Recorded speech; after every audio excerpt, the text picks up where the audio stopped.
আমার মাবুদ আমাদের প্রতি রাগ করে আছে, আমাদের মাবুদ আমাদের প্রতি রাগ করে আছে। আমাদের মাবুদকে আমাদেরকে সন্তুষ্ট করতে হবে, সন্তুষ্ট করতে হবে। যিনি গজব দিয়েছেন উনি আমাদেরকে বাঁচাবেন। আমরা আমাদের মাবুদকে রাজি করতে হবে। আমরা তওবার মাধ্যমে আল্লাহকে রাজি করতে আর চেষ্টা হব। গোটা পৃথিবীর মুসলমান, আর সময় নাই, আর সময় নাই।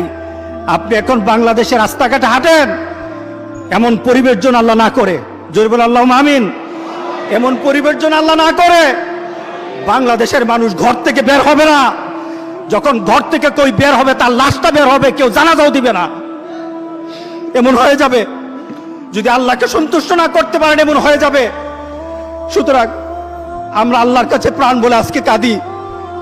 যারা নামাজ পড়ো না,